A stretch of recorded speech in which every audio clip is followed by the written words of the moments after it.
En réalité, c'est vraiment européen. Au-delà d'un salaire de fournir du bien-être, entre guillemets, à ses employés, les États-Unis et la Silicon Valley, on a tous en tête Google, vraiment. Google, Facebook. Ils abreuvent leurs employés. Il faut muscler notre capacité à vivre avec des gens qui parfois nous saoulent. Les études récentes montrent que la productivité augmente quand on est en télétravail. C'est quoi ta vision du travail de demain ? En gros, les gens, ce qu'ils attendent du travail, c'est de la reconnaissance, un bon salaire, de la stabilité, des bonnes conditions de travail, peu importe l'âge.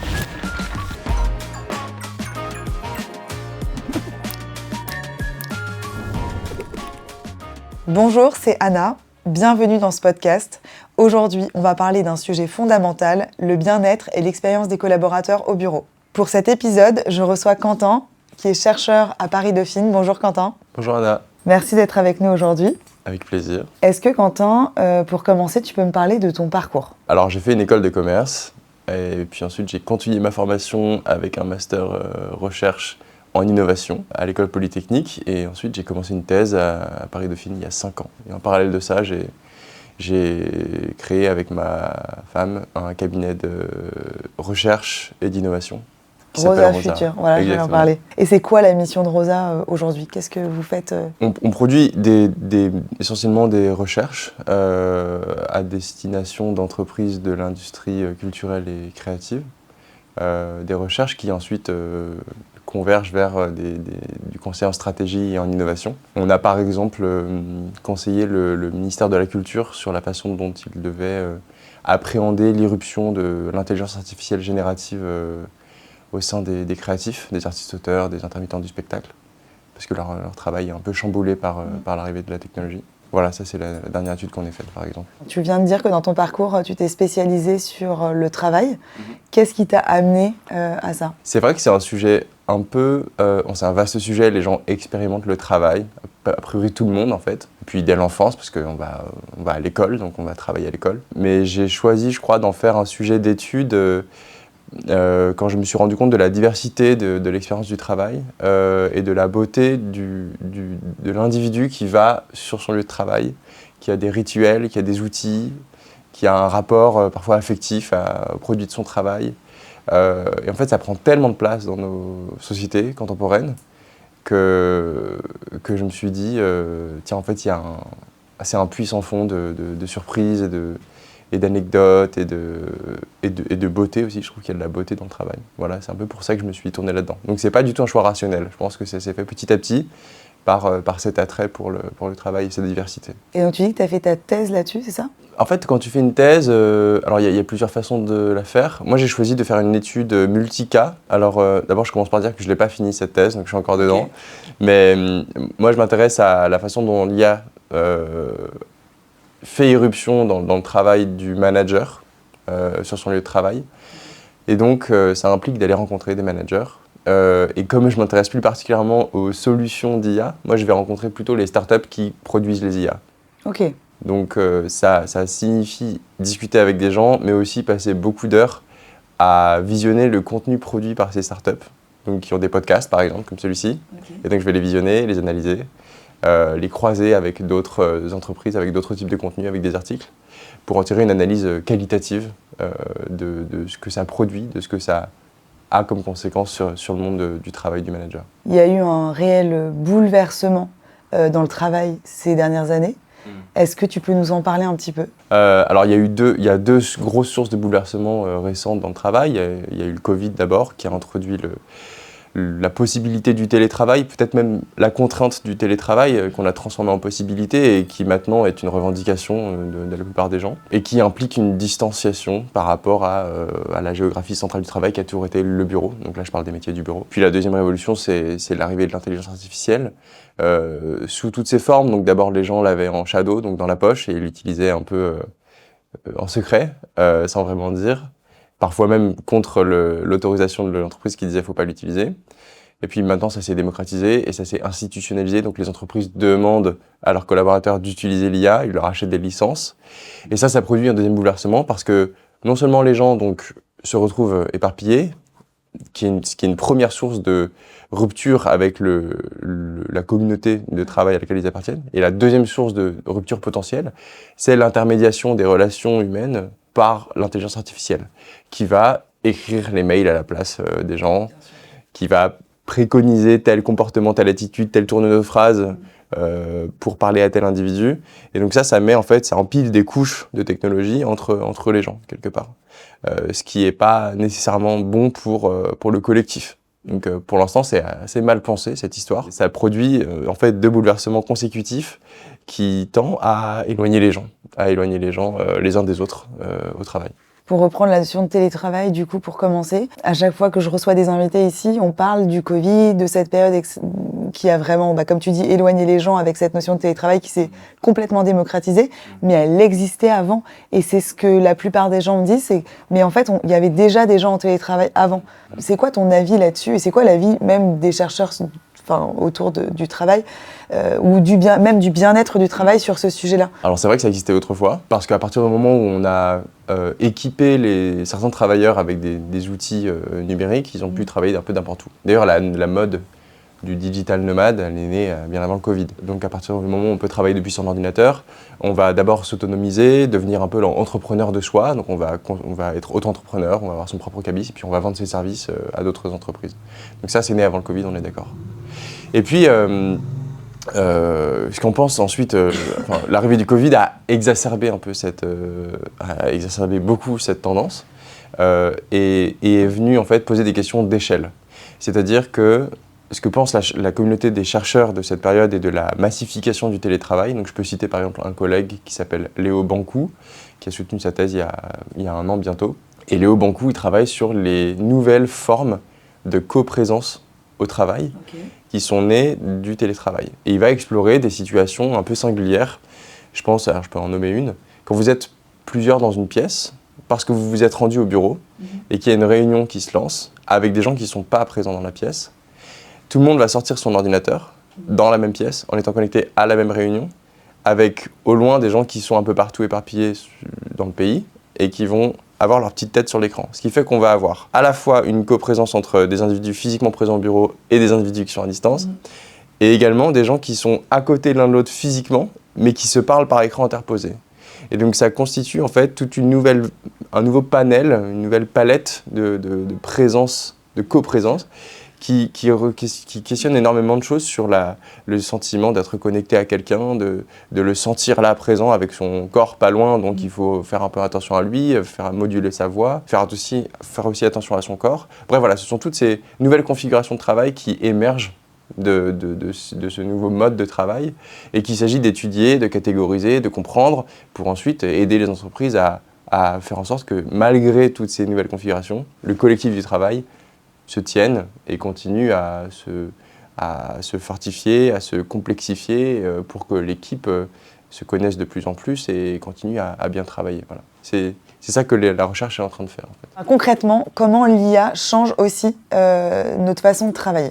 Alors, l'IA, elle change notre façon de travailler de beaucoup de façons. En réalité, je vais peut-être en citer une principale, qui est un peu ce dont ont envie les entreprises. Les entreprises ont envie, parce que c'est la promesse qu'on leur fait, que leur force de travail soit augmentée, au sens qu'elle augmente sa productivité et aussi qu'elle diminue toutes les frictions liées au collectif de travail, liées aux erreurs que les gens font, aux biais qu'ils ont, aux imprécisions. Voilà. Ils espèrent que l'IA va optimiser tout ça. Ça, c'est la grande promesse. Comment est-ce que ça se matérialise ? Alors, on observe que pour certains types de métiers, pour certains types de tâches, effectivement, il y a une augmentation de la productivité parce que l'IA propose des synthèses plus rapidement, des traductions plus rapidement, elle permet d'organiser ses idées plus rapidement. Elle permet aussi, pour beaucoup de métiers, et ça bien avant le large language model, donc ChatGPT, de limiter l'erreur. Et on utilise l'IA sur des chaînes industrielles pour éviter qu'il y ait des petites erreurs dans l'impression de circuits imprimés, par exemple, etc. Bon. Ça, on le sait déjà. En revanche, maintenant, ce qu'il faut observer, c'est comment ça modifie notre journée de travail. En fait, quelqu'un qui va avoir accès à Copilot toute la journée, il va y avoir plusieurs types de comportements. Et donc, ces plusieurs types de comportements, c'est plusieurs configurations, plusieurs hybridations homme-IA. Et je dis hybridation parce que ça a été réfléchi, tout ça, par une initiative de recherche qui s'appelle Labor IA, qui a été lancée, c'est une initiative du gouvernement au départ, et qui est pilotée par un chercheur en sociologie du travail qui s'appelle Ian Ferguson. Si je le cite, c'est parce qu'il est vraiment connu et que je recommande sa lecture. Et Ian Ferguson, avec ses équipes, ils ont listé les différentes configurations humain-IA. Et il a dit qu'en gros, il y avait 2 types de configurations. Il y avait les configurations humain-IA encapacitantes, c'est-à-dire que ce sont les configurations qui permettent aux travailleurs d'être meilleurs.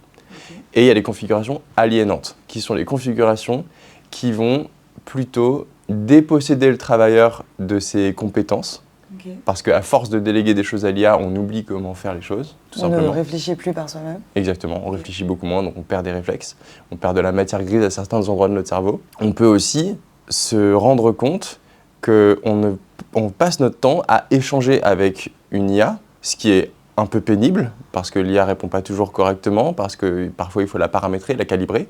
Et tout ce temps-là qu'on passe à calibrer une IA, c'est du temps de non-travail. Parce que moi, je sais pas, je suis designer dans une entreprise, dans une agence de communication.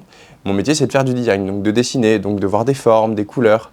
Et si je passe mon temps à taper des choses sur une barre de recherche, sur un chat, en réalité, je coupe mon temps de travail, je le segmente avec des petits temps d'attente parce que le temps que ça génère l'image, ça charge. Voilà. Et en fait, tout ça, ça génère de la frustration. Voilà comment ça transforme. Il y a des bons côtés et des mauvais côtés, comme toujours. Voilà. Et en parallèle de ces bouleversements, cette volonté, en tout cas cette attente des employés, qu'on augmente leur bien-être au bureau, qu'on augmente les services. À quel moment c'est arrivé ça ? Il y a une grande histoire de la relation entre l'employeur et l'employé sur ces sujets-là. Je dirais qu'elle naît, donc l'entreprise telle qu'on la connaît aujourd'hui, elle prend racine au 19e siècle. Donc ça commence à dater un peu. Mais je dirais que c'est vers la fin du 19e et au début du 20e siècle que naît ce qu'on appelle l'entreprise paternaliste.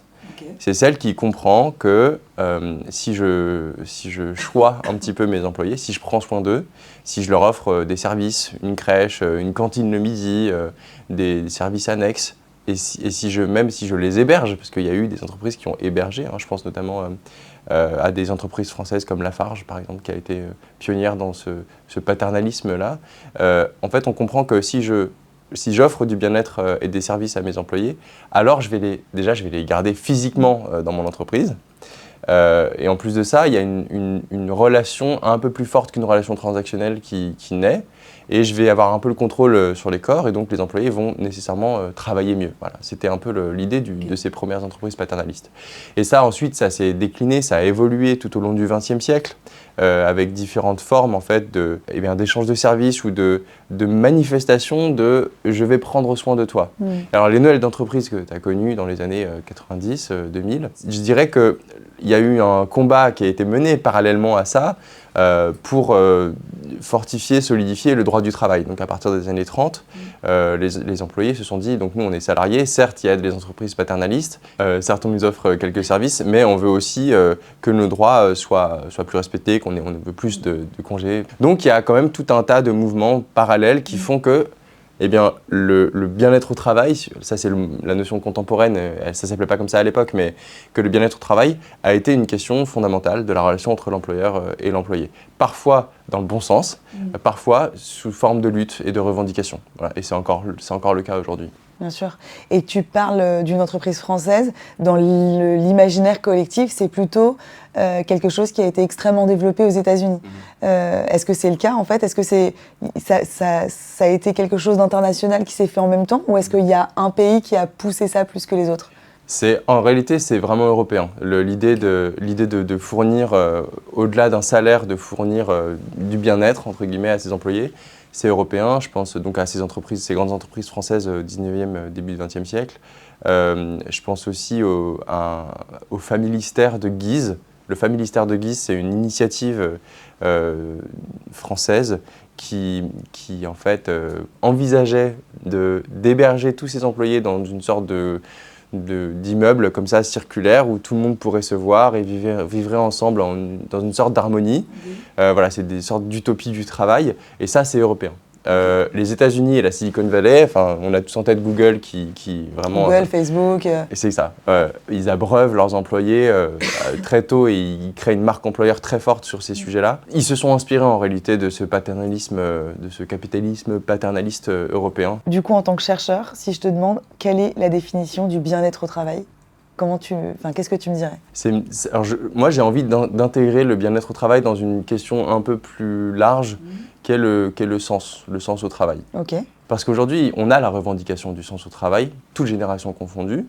C'est pas, je le précise parce qu'on pense souvent que ce sont les plus jeunes qui veulent du sens dans leur travail, ce qui est faux. Toutes les générations ont besoin de sens au travail. Ça, c'est venu un peu tard. Je ne pense pas qu'à l'époque du Noël d'entreprise, on parlait de sens au travail. À l'époque, dans les années 90, on parlait plutôt d'équilibre vie privée, vie professionnelle. Ça s'est transformé. Nos vies se sont, comme le dit Dominique Méda, il y a eu une sorte de polycentrage de nos vies. Donc, les vies se sont segmentées. Il n'y a plus seulement la vie privée et la vie professionnelle.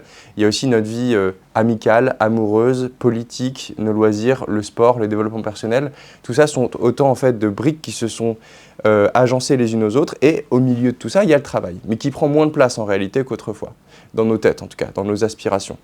Et le bien-être au travail est une sorte d'attente un peu métaphysique de la part de notre travail, de donner un sens à notre vie. D'abord parce qu'on s'identifie beaucoup à notre travail, plus qu'avant, et qu'on a envie de se réaliser dans son travail, de pouvoir raconter ce qu'on fait en soirée dans son travail et d'être fier de ce qu'on fait, et d'avoir des perspectives d'évolution, et de vouloir changer le monde avec le travail. Bref, on attend beaucoup de choses du travail, surtout en France. Et le bien-être au travail est une partie, une des conditions du sens au travail. Au-delà du bien-être, je les cite juste, mais après on revient sur le bien-être, il y a la reconnaissance.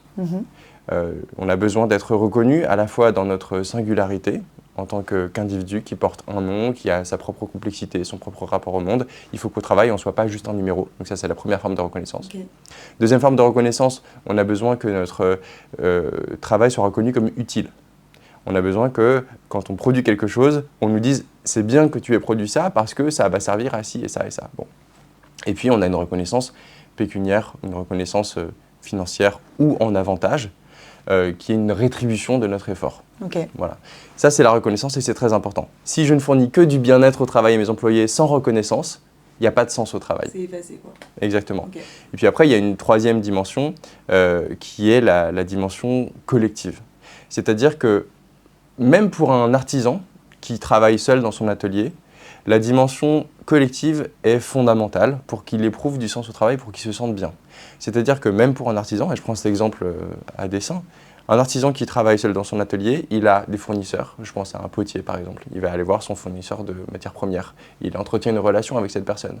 Et puis il va voir peut-être celui qui lui fournit les pigments pour la peinture, il y a celui qui tient le four dans lequel il va cuire ses poteries, puis il y a les clients. Et tout ça constitue un écosystème, une myriade d'individus qui s'intéressent à ce que ce potier peut produire et ils vont avoir des échanges à propos de sa production. Ils vont avoir des questions, des émerveillements, des contradictions, ils vont s'engueuler parfois partager un bon repas. Et ce collectif-là, qui sont des collègues au sens large, est aussi une matrice qui va fournir au potier le sentiment d'appartenir à un monde social et d'avoir un regard sur sa production. Et ça, c'est essentiel pour un être humain, parce qu'on est des individus sociaux, donc il faut qu'au travail, on ait ce sentiment d'être collectif.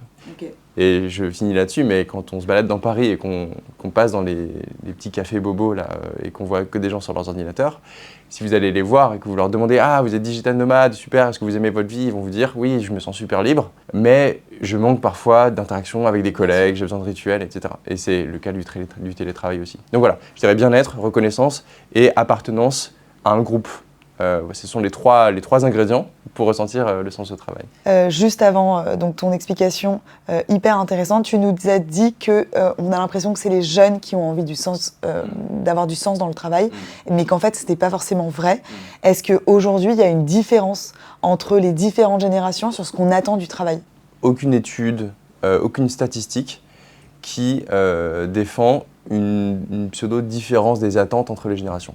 Donc quand on parle des gènes Z, Y, enfin tout ça, en fait, il n'y a pas de différence. Non, il n'y a pas de différence. Okay. Dans les attentes vis-à-vis du travail, il n'y a pas de différence. Okay. Il y a des différences entre les générations, mais on a très rapidement, le gros écueil qu'on rencontre sur cette question-là, c'est que les gens ont tendance à tout imputer à l'effet de cohorte. C'est-à-dire qu'on est accroché à cette idée qu'il y a les générations alpha, Z, X, enfin millénials, X et les boomers. Ça explique certaines choses, ça explique certaines différences de comportement, mais il ne faut pas oublier qu'il y a deux autres effets qui sont très importants pour expliquer les différences de comportement. C'est donc, au-delà de l'effet de cohorte générationnel, l'effet d'âge et l'effet d'époque. Okay. L'effet d'âge, pour en donner une petite illustration, fait que quand on a 20 ans et quand on en a 50, peu importe la génération X ou Y ou Z, quand on a 20 ans et quand on en a 50, on se comporte différemment au travail et dans la vie en général.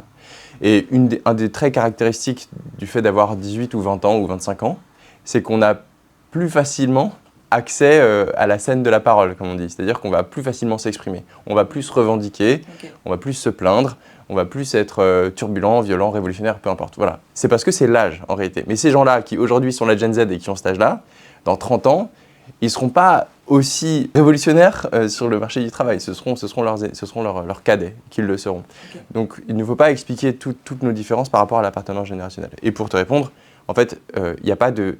En gros, les gens, ce qu'ils attendent du travail, c'est de la reconnaissance, un bon salaire, de la stabilité, des bonnes conditions de travail, peu importe l'âge.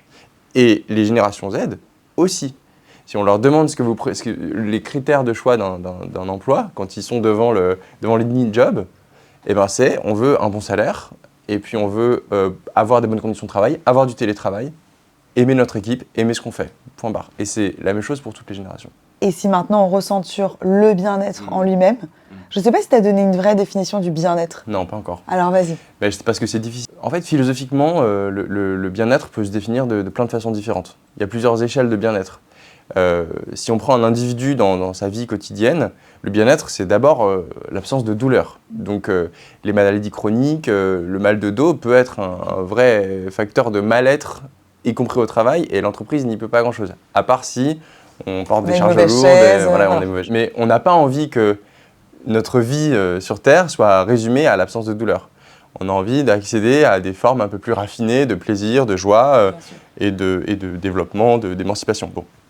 Donc le bien-être, ça couvre aussi cette partie-là, qui est beaucoup plus complexe que juste l'absence de douleur ou l'absence de faim et l'absence de soif, qui est la possibilité pour un individu de se déployer dans le monde, de montrer ce qu'il sait faire, d'apprendre à faire de nouvelles choses, de ressentir qu'il appartient à des collectifs où on se marre, où on s'engueule, où on est capable de se réconcilier, où on a le temps de faire tout ça. Voilà, ça fait aussi partie du bien-être quelque part.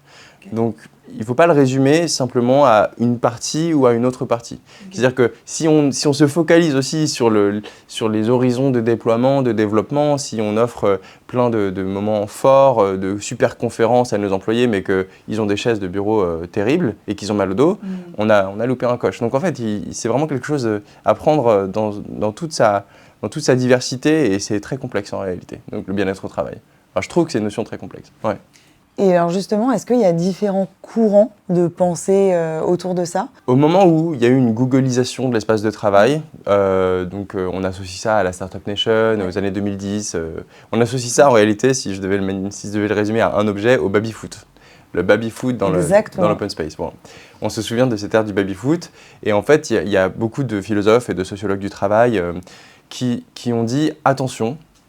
Fournir Disneylandiser un petit peu du divertissement, etc. Ça peut ressembler à un écran de fumée pour cacher des exigences de productivité, des conditions de travail par ailleurs pas super, des relations managériales toxiques, des attentes trop fortes sur les travailleurs, etc., etc. On va glamouriser l'espace de travail pour faire oublier qu'on arrête un peu de se battre sur les conditions de travail, la relation de pouvoir entre l'employé et l'employeur. Et je pense à Julia de Funès, qui est une philosophe du travail et qui a beaucoup parlé de ça, qui a aussi écrit un livre sur le développement impersonnel, bref, qui casse un peu le mythe américain du travail où en fait on va se marrer, on va jouer aux jeux vidéo ou au baby-foot. Voilà, en fait, elle dit qu'il y a des luttes beaucoup plus graves, beaucoup plus importantes, beaucoup plus profondes que simplement mettre un baby-foot ou ne pas mettre un baby-foot. Et il ne faut pas oublier ces questions-là qui sont fondamentales. Voilà. C'est un peu ce que disent la plupart des penseurs qui sont témoins de ce genre de de phénomènes qui, voilà, on a parlé de l'hôtélisation, on va en parler après, mais voilà, ça peut faire partie des phénomènes qui sont montrés du doigt par ces sociologues pour dire attention, c'est bien, mais il ne faut surtout pas oublier les questions profondes de la condition des travailleurs. Tu connais Juste à temps, tu connais notre mission au quotidien dans les entreprises. On est cet acteur invisible qui va dresser une tisanerie avant que les collaborateurs arrivent. On est cet acteur qui va aider les entreprises à augmenter leur hospitality au bureau, l'expérience collaborateur. On est aussi cette entreprise qui va aider les entreprises à avoir des solutions plus éco-responsables. On intervient en fait dans tous les sujets sur l'expérience collaborateur au bureau et ça peut aller du café jusqu'à l'intervention d'entreprises qui vont parler par exemple, qui vont sensibiliser sur le handicap invisible, etc. Donc c'est extrêmement large. Évidemment, quand tu nous parles de ces mouvements qui vont vraiment opposer bien-être et du coup les bases du sens du travail, nous, ça nous paraît effectivement un peu décorrélé de notre quotidien, puisque on a plutôt l'impression de venir en support, en aide pour augmenter la qualité de vie au bureau. Qu'est-ce que tu penses de ça, toi, personnellement ? Ce que j'aime je sais que le dernier kilomètre constitue un défi logistique, opérationnel assez fort. Alors, j'explique peut-être ce que c'est que le dernier kilomètre pour les personnes qui nous écoutent. Le dernier kilomètre en logistique, c'est lorsque on va livrer jusqu'à l'étage, voire ranger les produits directement dans le placard de la personne qui a passé commande. Donc, on peut aller, par exemple, livrer des produits à la 10e tour de la Défense, au service marketing, chez Madame Machin, parce qu'elle a demandé à ce que les produits soient rangés dans ses placards ou parce que elle n'a pas la possibilité de descendre devant son bureau pour monter elle-même les produits. Voilà, c'est ça le dernier kilomètre. Voilà, donc le dernier kilomètre constitue c'est un vrai sujet pour notre siècle. D'abord parce que l'ubérisation de l'économie a fait qu'on a ces livreurs qu'on voit toute la journée dans les rues de Paris, dans les rues de nos villes, vivre dans des conditions difficiles. On connaît ce phénomène et ce problème. Mais on oublie un petit peu que le dernier kilomètre, c'est une question qui est vieille comme le monde. En réalité, il a toujours fallu livrer les gens jusqu'à chez eux ou s'occuper de délivrer des messages ou des produits ou des services jusqu'à chez les gens. Moi, j'aime beaucoup les chauffeurs de taxi new-yorkais dans les années 70-80 qui connaissaient toutes les rues de New York. Et en fait, c'est assez magique de se dire qu'il y avait des gens qui connaissaient des kilomètres carrés de noms de rues. Bon, alors à New York, vous allez me dire que c'est plus facile qu'à Paris parce que c'est tout droit. Il y en a encore à Paris. Mais il y en a encore à Paris, voilà. Et ces gens-là, on les croise, on se dit, tiens, ils connaissent Paris comme leur poche. Mais ils connaissent pas seulement un plan. C'est-à-dire qu'ils connaissent une réalité, ils connaissent des gens, ils connaissent des boutiques, des histoires. Et vous, c'est un petit peu pareil. C'est-à-dire que ce qui me fascine un peu dans votre savoir-faire, c'est le fait d'aller jusqu'à l'intimité des entreprises, puisque ranger des produits dans des open space, dans des bureaux, c'est entrer dans l'intimité des gens. Si on appelle secrétaire le meuble dans lequel on range nos lettres chez nous, c'est parce qu'il y a des secrets dedans et qu'il faut les taire, il faut les ranger, il faut les cacher. Quelque part, quand on vous laisse entrer dans cette intimité-là, déjà, il y a une relation de confiance qui se crée, qui est nécessaire. Donc, il y a une sorte de leap of faith, c'est-à-dire qu'il faut faire confiance. Et ensuite, il faut être digne de cette confiance, la garder. Et il faut surtout, vous allez vous heurter à tout un tas de problèmes, à tout un tas de bugs, bref, je n'ai pas à les raconter, vous les connaissez mieux que moi, mais quand on vous dit qu'il faut livrer à telle heure et qu'à telle heure, il y ait ça qui soit présent à tel endroit, le fait de se heurter à tous ces problèmes-là fait que vous devez déployer votre intelligence situationnelle, vous devez composer avec, en gros, les petites frustrations, les petits frottements de la vie réelle. Et ça vous demande de déployer une forme d'intelligence. Et il y a un psychologue qui s'intéresse beaucoup à cette forme d'intelligence, qui s'appelle Christophe Dejour, et qui dit entre ce qui est écrit sur le papier, la consigne qui est écrite sur le papier, le travail prescrit, c'est-à-dire que le contrat qui vous lie à votre client, vous, et le moment où vous devez en effet faire en sorte que telle madeleine ou telle tisane soit à tel endroit, en fait, il y a un monde entre les deux. Et il faut pouvoir bricoler pour amener tel objet à tel endroit. Et dans ce bricolage-là, on développe tout un tas de savoir-faire qui sont votre asset. C'est-à-dire que vous, vous êtes suffisamment heurté à plein de problèmes pour que demain, il y a une nouvelle entreprise qui fasse appel à vous, et ben, vous savez faire. Ça m'intéresse beaucoup. Deuxième chose qui m'intéresse, et c'est pour répondre à ta question tout à l'heure, à propos de l'hospitalité. On assiste dans certaines entreprises, dans certains secteurs, à une tendance à ce que le bureau devienne un peu comme l'hôtel. On reprend les codes de l'hôtellerie. Voilà. Et ça, je trouve que ça renvoie, outre ce qu'on a dit tout à l'heure, sur il ne faut pas oublier les questions de fond, ça renvoie à une tendance très, pour moi, très forte et qui me rend assez optimiste, parce qu'on considère que l'espace de travail n'est pas seulement un lieu froid qui est propice à la productivité, mais on essaye de le transformer en un lieu qui ressemble à la maison, voire qui est encore plus confortable que la maison, pour que les gens s'y retrouvent et vivent une expérience du travail qui ne se résume pas au travail. Je m'explique, quand on propose de la nourriture de qualité dans un espace de travail, qu'est-ce que ça va produire ? Un aliment de qualité. Si on est capable au bureau de manger assez sainement des produits qui sont qualitatifs, bien emballés, jolis, qui ont aussi été préparés avec soin au sens éthiquement, je veux dire, mais au point de vue de l'environnement. Alors, on se retrouve entre collaborateurs, en train de grignoter des produits qui vont déjà dénoter de ce qu'on pouvait grignoter il y a quelques années et qui était de la malbouffe, tout simplement.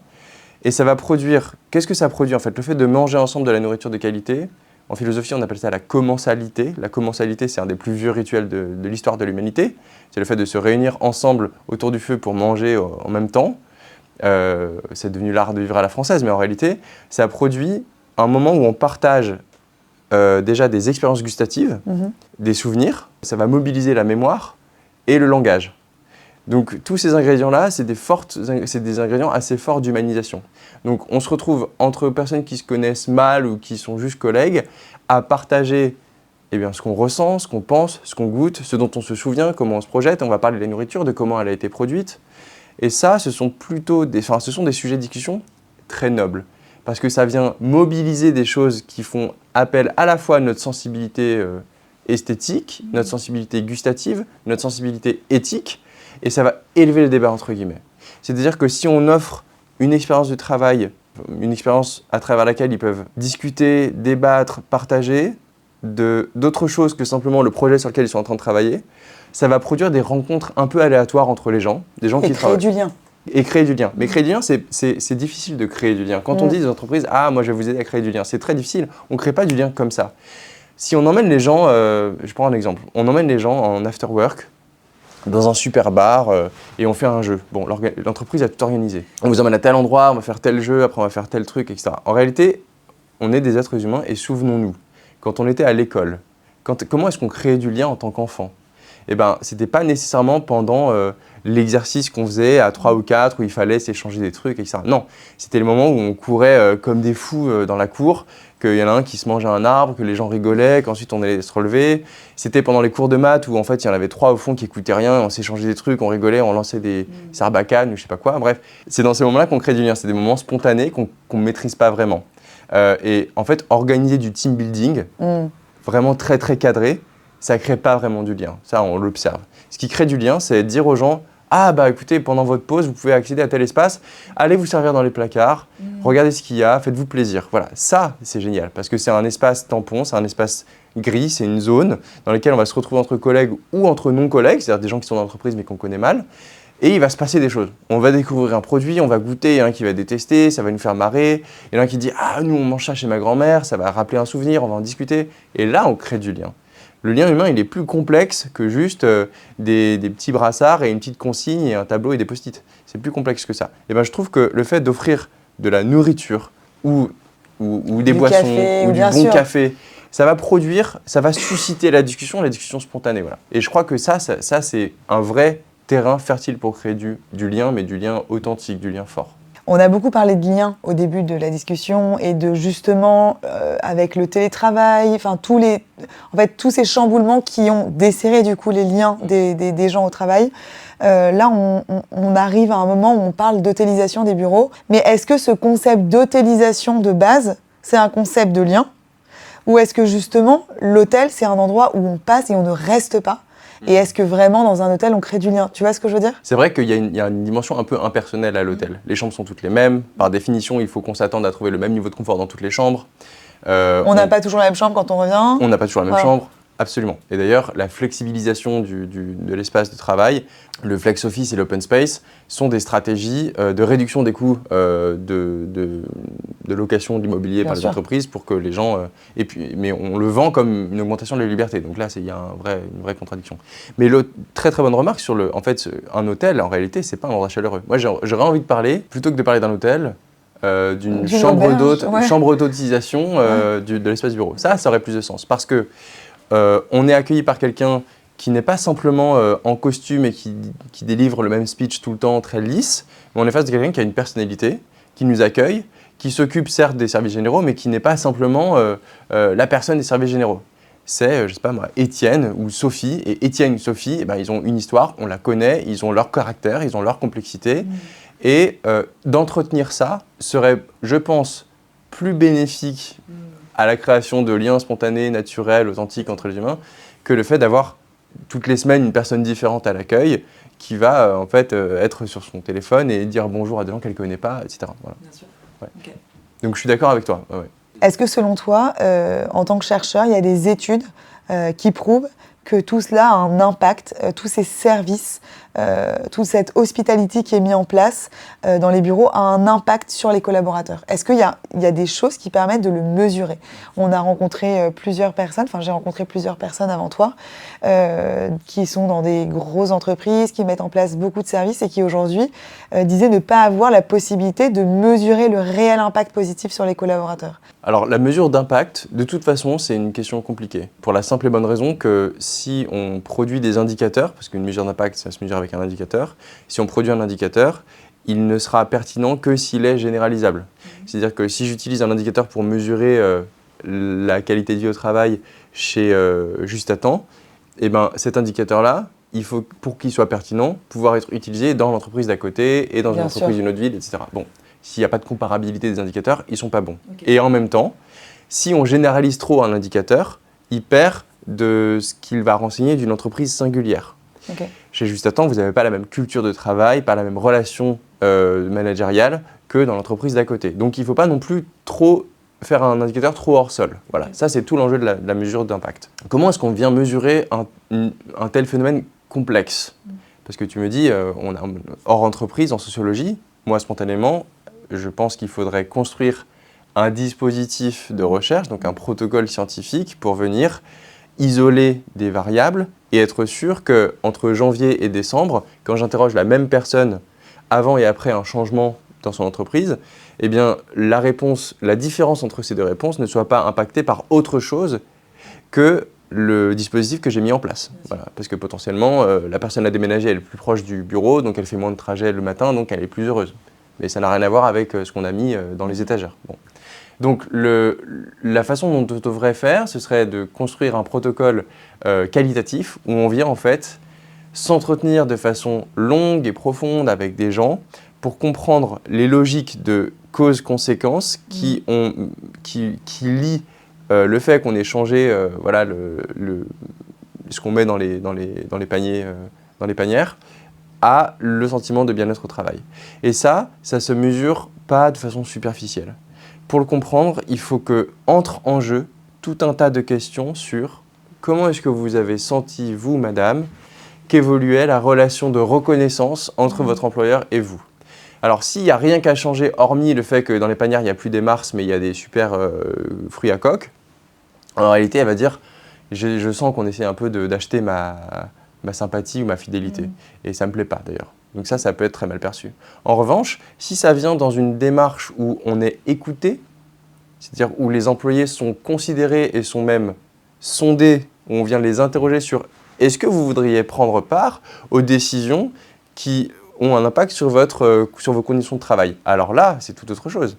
Parce qu'en fait, l'entreprise devrait être un espace démocratique. Si les employés sont considérés et s'ils sont inclus dans le débat de comment est-ce qu'on pourrait travailler ensemble, quelle est la finalité de notre travail, Est-ce que nos conditions de travail nous conviennent? Est-ce que le télétravail le jeudi, ça convient à tout le monde? Ou est-ce que tout le monde n'aimerait pas avoir le télétravail le vendredi? Voilà. Ce genre de choses, là, on parle de vraies choses, pour le coup. Et peut-être que dans ce débat-là, dans ce mouvement, il y a un débat sur le fait qu'il y a une vieille machine à snacking dégueu en bas, et on voudrait peut-être être plus considéré que ça. Et donc, ça vient participer. Et c'est aussi une preuve tangible du fait qu'on a apporté de l'attention à ses employés. Voilà, je dirais que c'est comme ça qu'il faut réfléchir à la question. Toi, quand tu conseilles les entreprises, qu'est-ce que tu leur conseilles sur toutes ces notions? Je crois que le premier élément, et ça vient pas du tout de moi, mais c'est quelque chose qui est maintenant assez répandu, en fait, ce qui manque dans l'entreprise en général, c'est justement de s'intéresser à deux choses. De s'intéresser d'abord aux individus, d'aller s'asseoir en face d'eux. Et de les interroger. Et de leur parler. Bien sûr. Sans que ce soit un entretien annuel, sans que ce soit un entretien RH. C'est-à-dire que hors process, on s'assoit et on dit « venez, discutons ». Voilà, je travaille, je t'ai dit, dans une école de commerce. Le doyen de mon école de commerce, 3 ou 4 fois par an, fait un talk with the dean. Donc il invite des gens au hasard dans l'organisation, ça peut être des profs, du staff, et ils discutent 1 heure ensemble, des choses et d'autres. Et ça, c'est vraiment très important à faire, je trouve, dans un espace de travail. Donc là, ce que je préconise d'abord, c'est d'aller s'asseoir en face des gens et de leur dire « comment ça va? Comment vous vous sentez? Comment vous vous sentez? Qu'est-ce qui vous énerve? Qu'est-ce qui vous manque ?» Alors, il vaudrait mieux que ce ne soit pas le supérieur de la personne, parce que sinon, évidemment, ça biaise, mais d'abord de s'intéresser aux gens, dans ce dont ils auraient envie, dans leurs petits problèmes, etc. Et puis, deuxième chose, parce que ça, c'est pour s'intéresser aux individus. Les individus sont des fins en soi. Il faut prendre soin des employés parce que ce sont des gens, pas parce qu'il faut qu'ils soient plus productifs. Et deuxième chose, il faut s'intéresser, dans une perspective d'amélioration de la productivité, par exemple, il faut s'intéresser à leur travail réel. Et là, c'est très important. Souvent, on s'intéresse plutôt au travail prescrit. C'est-à-dire qu'une entreprise, quand elle va réfléchir à sa stratégie, elle va dire « Ok, qu'est-ce qu'on met sur les fiches de poste? Qu'est-ce qu'on met à l'ordre du jour des réunions? Qu'est-ce qu'on met dans les processus de travail? Comment est-ce qu'on renseigne tout ça dans l'ordinateur ?» Et on va faire une représentation de l'entreprise, une représentation idéale, et on va faire en sorte que ça marche. Et on va appuyer sur « Démarrer », et là, on va se rendre compte que « Ah merde, putain, ça marche pas, ça bug ici, ça bug là. » Bon, pour que ça bug pas, il faut s'intéresser au travail réel. C'est-à-dire qu'il faut aller voir Étienne et Sophie, et il faut leur dire... Il fallait alors leur parler, mais aussi les observer en train de travailler vraiment. Et en fait, quand on observe le chemin que la souris fait sur l'écran de Étienne toute la journée, on va se rendre compte qu'il y a des kilomètres de clics qu'il fait parce que tel process n'est pas optimisé ou parce qu'il n'a pas ce petit raccourci qui ferait que sa journée sera moins pénible.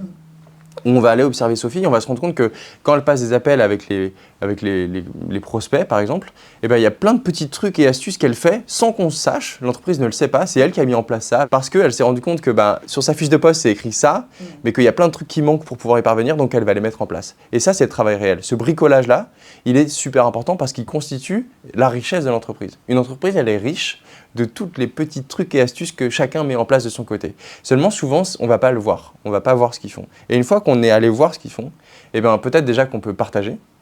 C'est ce savoir très empirique. Et puis aussi, on peut venir les aider et les institutionnaliser. Et peut-être aussi reconnaître que, purée, mais Sophie, vous avez fait un truc super. Et on n'y avait pas pensé. Et en fait, grâce à vous, on va en aider d'autres. Et puis, grâce à vous, on va peut-être améliorer aussi nos process. Voilà. Et ça, je dirais, ça donne énormément de confiance en eux, aux gens, parce qu'on vient les écouter, on vient les regarder. Et ils se sentent investis de quelque chose de plus puissant. Ils se sentent mieux appartenir à leur collectif, ils se sentent considérés, ils se sentent reconnus. Et ça, c'est beaucoup plus efficace que n'importe quoi d'autre en réalité. Même que des panières de fruits exotiques, etc. Voilà. Ça, il faut vraiment le prendre en considération. Donc c'est ça que je préconise en général aux entreprises. Et si tu devais donner un conseil à quelqu'un qui débute sa carrière, dans son choix d'entreprise justement, une entreprise dans laquelle il va se sentir bien? C'est dur parce que, en fait, on remarque que donc, quand on est un candidat, qu'est-ce qu'on va faire? On va sur Internet, on va se dire, moi par exemple, je suis courtier en assurance, je vais aller voir les boîtes d'assurance. Donc je vais taper assurance emploi sur Google et je vais tomber sur toutes les grosses boîtes d'assurance. Et qu'est-ce que je vais faire? Je vais aller regarder s'ils ont des postes ouverts. Ils en ont pas, je sélectionne. Qu'est-ce que l'entreprise me dit? Qu'est-ce qu'elle me promet? Qu'est-ce qu'elle me propose? Et en fait, on observe que les expériences telles qu'elles sont décrites sur les sites internet se ressemblent. Donc les promesses sont toutes les mêmes, il y a toujours les mêmes buzzwords qui reviennent. Agilité, liberté, autonomie, intrapreneuriat, voilà. Et tous ces buzzwords, en réalité, ne nous parlent pas beaucoup.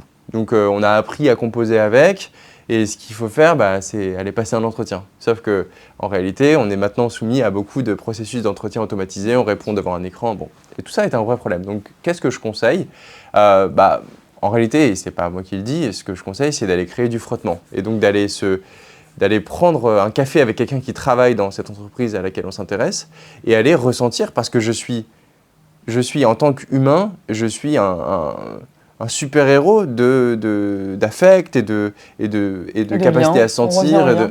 Et de lien. Ouais. Et donc, si je vais essayer de sentir comment quelqu'un se sent dans une entreprise, quelles sont les actualités, les dits et les non-dits. Si je demande à quelqu'un qu'est-ce que tu penses de la plaquette ou du site internet de ton entreprise, et il va dire ah non mais c'est pas du tout ça, c'est très bien mais c'est vraiment bien différemment, c'est pas bien décrit. Là on va se rendre compte d'une vraie réalité parce qu'il y a eu du frottement et donc j'ai fait l'expérience de la marque employeur mais incarnée par quelqu'un qui y travaille. Voilà. Donc c'est ça que je recommande à quelqu'un qui cherche du travail, c'est d'abord à aller chercher est-ce qu'il y a des atomes crochus ou pas. Les atomes crochus, c'est la philosophie grecque ancienne. Donc en réalité, on a toujours pensé en termes d'atomes crochus. Jean Kelevitch a parlé du je ne sais quoi et du presque rien. Le je ne sais quoi et le presque rien, c'est vraiment ce qui va, sans pouvoir être tout à fait défini, faire que avec cette entreprise, je sens que ça va matcher. Il y a quelque chose qui résonne. Voilà. Et aller chercher ça, c'est du pain béni. Si on se balade sur Welcome to the Jungle, tu verras qu'à la fin de chaque description de poste, il y a toujours une phrase qui dit « le café est gratuit, les petits déjeuners tous les matins, etc. » Est-ce que ça vient d'un imaginaire collectif de l'entreprise qui se dit que ses collaborateurs attendent ça et donc que ça va attirer la foule pour répondre à cette annonce? Ou est-ce que c'est une réelle attente? Je pense que c'est expliqué parce que c'est quelque chose d'extrêmement tangible. C'est-à-dire qu'on a quand même besoin de se rattacher à des signaux très concrets, des manifestations très concrètes de l'attention que l'entreprise porte à ses collaborateurs. Et puis après, il y a des standards. C'est-à-dire que la culture de travail évolue. Aujourd'hui, quand on va dans une entreprise, si je ne peux pas avoir un café gratuit, on se dit, tiens, mais ça, c'est archaïque, c'est le Moyen-Âge. Ça renvoie tout de suite à une culture c'est un mauvais signal. Old school. Exactement. Et le café pourri dans un coin là-bas avec la machine qui ne marche pas, c'est aussi de la part de l'entreprise un signe manifeste que le café, je m'en fous un peu, quoi.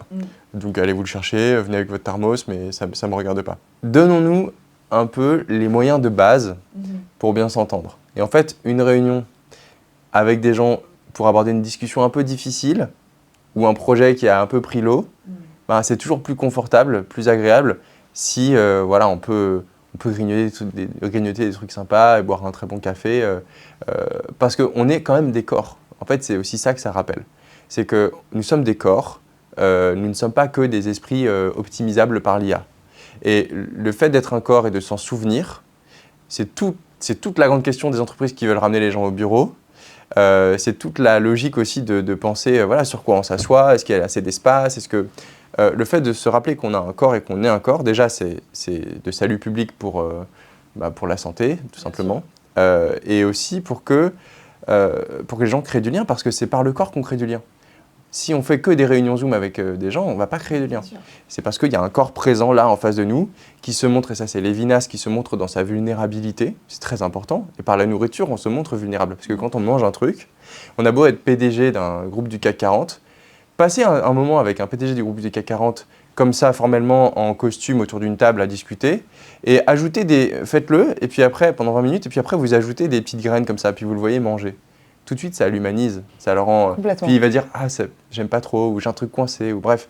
Tout de suite, c'est un individu, il est comme moi, il a ses fragilités, son goût, son dégoût, et ça va humaniser la relation. Et je pense que le fait de réintroduire la notion de corps dans des relations qui sont parfois très froides et très transactionnelles, rappelle à chacun sa fragilité, sa singularité, parfois ses inconforts, parfois ses embonpoints. Oui, bien sûr. Voilà. Et ça, c'est essentiel pour créer du lien pour créer un lien de confiance. Voilà. C'est dans la vulnérabilité qu'on crée un lien de confiance. Tu parlais là, juste à l'instant, de justement ces entreprises qui essayent de faire revenir les gens au bureau. Est-ce qu'on y arrive? Est-ce qu'on n'y arrive pas? Est-ce qu'on va y arriver? Est-ce qu'on n'y arrivera pas? C'est quoi ta vision du travail de demain? Alors déjà, est-ce qu'on y arrive ou pas? Est-ce qu'on y arrive à ramener les gens au bureau? J'ai plusieurs témoignages en tête. Déjà, il y a la question du dosage. Donc les entreprises ont, la plupart d'entre elles, compris que le 100% présentiel, c'était un argument un peu difficile à faire passer auprès surtout des plus jeunes générations qui sont arrivées sur le marché du travail avec le télétravail. Qui se sont adaptés à ce monde-là, enfin cette dynamique-là, Complètement. ces habitudes. Et qui ont vu leurs parents être en télétravail pendant et après le Covid et se dire tiens c'est sympa d'avoir quand même les parents à la maison de temps en temps et tout ça. Bon. Donc c'est devenu, et je crois que c'est une revendication légitime, le télétravail c'est une revendication légitime. Les entreprises qui ont voulu revenir sur le tout présentiel ça marche pas. Donc là, on est dans une période qui va durer un peu et qu'on cherche un peu à doser, quoi. On fait des itérations et on cherche. La grande question, par exemple, c'est est-ce qu'on autorise le télétravail le lundi et le vendredi? Bon, ça, il y a des entreprises qui ont dit pas de problème. Et je salue ces entreprises qui disent bah oui, j'assume de dire à mes employés vous venez 3 jours et puis après 4 jours on ne vous voit pas. Ça dépend des tailles d'entreprise aussi. Parce qu'en fait, l'enjeu pour une entreprise, c'est quand même d'avoir des gens sur place. Bien sûr. Parce que des bureaux vides pour quelqu'un qui fait l'effort de venir, c'est terrible. Complètement. Il faut offrir aux gens qui viennent des gens qui viennent. C'est tout simple, le trade-off il est là. Tu fais l'effort de venir au travail, et ben on fait en sorte que tu ne sois pas tout seul dans les locaux. Voilà, il est là l'impératif. Donc je prends mon exemple. Donc moi j'ai commencé à travailler bien avant le Covid. Il y a le Covid qui est arrivé et par exemple, moi j'ai travaillé pendant le Covid. Et donc c'est très compliqué pour quelqu'un comme moi qui manage une équipe de comprendre ce que ça veut dire que d'être en télétravail puisque je ne l'ai jamais été. Et donc, tu as aussi ce cas-là qui est quand même jamais pris en considération. Moi, on m'a jamais appris à manager en télétravail. Donc, quand j'ai une personne qui n'est pas là, mais c'est vraiment mon cerveau qui ne comprend pas qu'elle est en télétravail. En fait, pour moi, cette personne a pris un jour off.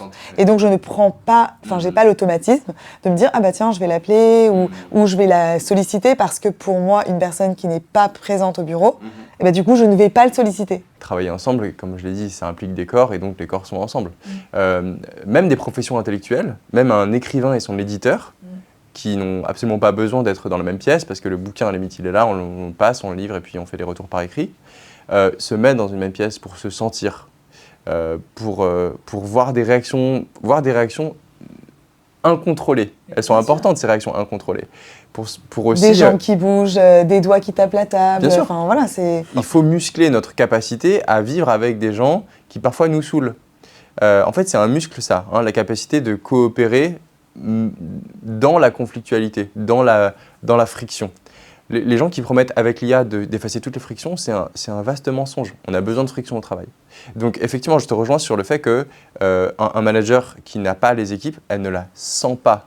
Elle ne la voit pas, elle ne l'a pas sous la main. Le manager, c'est la main au départ. Donc je comprends que ce soit extrêmement difficile. Et on n'a pas encore inventé les dispositifs qui permettent de sentir quand même la personne présente, même si elle est chez elle. Donc je comprends vraiment que ce soit un problème. Maintenant, les études récentes montrent que la productivité augmente quand on est en télétravail. C'est des vraies études qui montrent. C'est des vraies études. Ok, c'est hyper intéressant.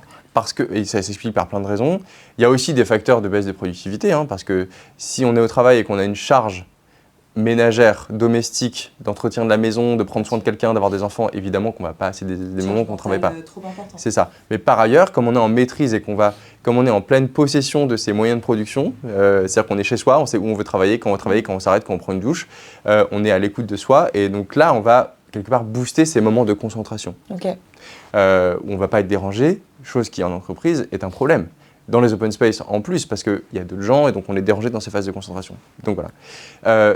Cela dit, je crois que, tu me demandais sur ma vision sur le futur du travail, je crois qu'on a compris avec cette période que c'est un sas de décompression et de bien-être assez énorme, le télétravail.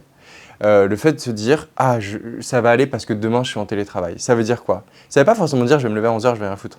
Je crois que la plupart des gens, ils ont quand même, et ça c'est aussi montré, ils ont le sentiment de devoir être joignable, d'être responsable, de montrer que c'est pas parce que je suis chez moi que je fais rien. Mais se lever, ne serait-ce qu'une demi-heure plus tard parce qu'on n'a pas le trajet, rester en pyjama, prendre une douche à 11h30 plutôt qu'à 8h du matin, aller se promener dehors, avoir des interactions extra-professionnelles pendant une journée où on travaille, tout ça sont des ingrédients dont on s'est rendu compte qu'ils favorisaient le sentiment d'être en pleine possession de qui on est, où on a envie d'être et qu'est-ce qu'on a envie de donner à son travail. Donc on ne donne pas la même chose, je crois, à son travail quand on est chez soi et quand on est au bureau. Ce n'est pas les mêmes parties de soi qui s'expriment.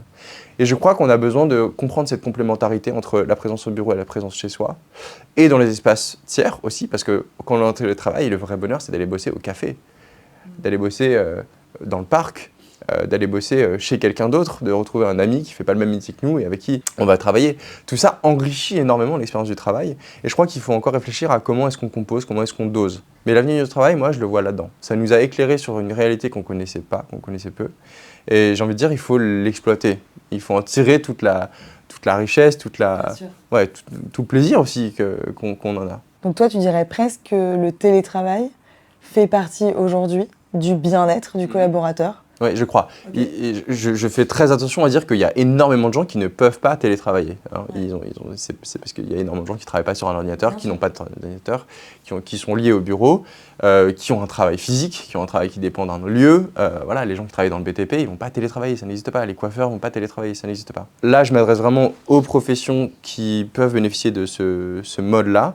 Je crois que c'est une décharge, c'est un sas qui est important. Je pense que ça fait vraiment partie du plaisir et du bien-être au travail. Et peut-être qu'un jour, on considérera que ça doit aussi aller chez les gens. Comment une entreprise peut accompagner les collaborateurs en télétravail à ramener le bien-être des collaborateurs au bureau? Oui, parce qu'en fait, le fait d'avoir un peu de l'entreprise chez soi, déjà chez soi c'est intime, hein, c'est un espace privé, donc il est interdit d'aller frapper à la porte d'un collaborateur qui est absent ou qui est malade, on ne se verrait jamais faire ça. Pour autant, ce qu'on peut faire, quand quelqu'un est en télétravail, c'est apporter un peu du bureau chez lui. Et quand on est chez soi, dans son espace privé, et qu'on reçoit quelque chose de l'extérieur, un colis de sa grand-mère, d'un pote, d'une carte postale, il se passe quelque chose d'assez fort en réalité, parce qu'on a introduit quelque chose de l'extérieur qui nous est destiné chez nous, et on adore recevoir une lettre, recevoir un petit colis, un petit cadeau, c'est génial. Sans que ce soit Amazon, hein, je parle de vraiment quelqu'un qui envoie.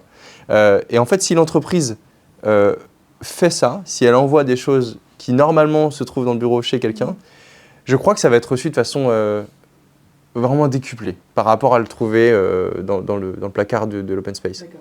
Parce qu'il y a quelque chose de l'ordre de l'attention personnalisée qui vient dire « je le mets chez toi, tu en fais ce que tu veux, c'est le tien ». C'est un cadeau en réalité, mais c'est un peu plus qu'un cadeau, je dirais que c'est une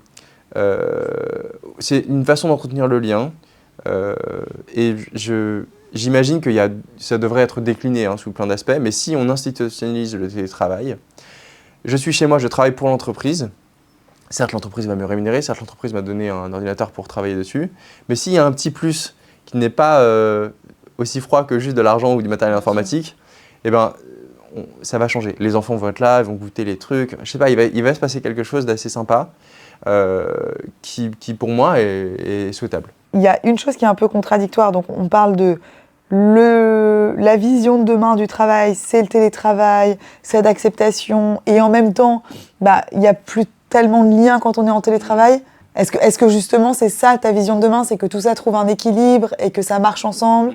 Je crois que l'équilibre que ça permet de trouver, c'est surtout qu'en fait, le télétravail, puisqu'on gagne du temps à quantité de travail égale dans une journée, disons qu'on travaille 7h, 7h30 dans une journée, en fait, le fait de travailler ces 7h, 7h30 dans la journée chez soi, compte tenu du fait qu'on fait plein de pauses, café, discussions au bureau, etc., peut-être que ça va se réduire, qu'on a besoin de moins de temps chez soi pour travailler, c'est l'augmentation de la productivité tout simplement. Et bien ce temps-là, d'un point de vue social, je trouve qu'il est important. Le temps gagné chez soi, il est important parce que c'est du temps qu'on va plus passer à aller prendre soin de sa voisine du dessus qui est un peu âgée et qui a chaud. C'est du temps qu'on va prendre pour, je sais pas, davantage s'informer du monde, s'ouvrir à d'autres questions, du temps qu'on va passer aussi à prendre soin de ses liens familiaux, de ses liens amicaux, de ses liens amoureux. C'est du temps qu'on va passer à être plus créatif, je sais pas. Et ça, c'est bénéfique pour l'individu. Et je crois que c'est donc bénéfique pour l'équilibre du collectif de travail. On a commencé par ça, et donc j'aimerais qu'on finisse par ça. On a parlé d'IA au début. Comment l'IA, pour toi, demain, peut venir avoir un impact positif, justement, sur l'expérience des collaborateurs au bureau? Je vais donner un exemple très précis. Vas-y. Un des gros problèmes de la santé au travail, au-delà du bien-être au travail, de la santé au travail, donc ce sont les risques psychosociaux. Bien sûr. Je pense au burn-out, par exemple, ou aux relations toxiques ou qui sont délétères pour les individus. Une entreprise, ce sont des gens qui travaillent ensemble. Donc normalement, quand on est dans un groupe, même qui se connaît mal, on est capable de sentir que telle personne va mal. Voilà, dans un monde idéal. Seulement, quand on est dans un bureau, les gens vont parfois un peu cacher, vont parfois un peu jouer le jeu, malgré le fait qu'ils aillent mal. Voilà. Et en fait, il y a des signaux faibles, notamment dans le cadre du burn-out. Il y a des signaux faibles qui parfois sont trop faibles pour être perçus par le manager ou par les collaborateurs. Et un peu comme l'IA va lire une radio d'un médecin de façon un peu plus précise que le médecin lui-même, eh ben, l'IA, si elle est correctement déployée dans une entreprise, en ayant accès au calendrier, au mail, encore une fois avec plein de garde-fous, hein, elle peut détecter des signaux faibles, mais vraiment qui sont invisibles à l'œil nu, je dirais, qui montrent que telle personne est en danger de burn-out ou est dans une relation d'emprise, de toxicité avec son manager, etc. Et là, l'IA, elle vient jouer quelque part un peu le rôle que la médecine du travail ne peut pas jouer, et elle peut protéger les individus et les travailleurs des dangers que constitue une entreprise. Sans que ce soit l'entreprise qui soit dangereuse par essence, Bien évidemment. sûr. Mais on sait que c'est un milieu complexe qui peut faire du mal, qui est violent parfois. Hein. On a tous connu des gens en burn-out, c'est très violent comme phénomène. Et l'IA, je pense, pourrait, dans ce cas-là, contribuer à prendre soin un peu mieux, un peu en avance des collaborateurs. Voilà, à prévenir plutôt que guérir. Voilà, ça c'est un exemple. J'espère que ça ira dans ce sens en tout cas. Oui, j'espère aussi. Merci beaucoup Quentin, c'était passionnant. Merci à toi, merci pour l'invitation. Merci de nous avoir écoutés, on se retrouve bientôt dans un prochain épisode.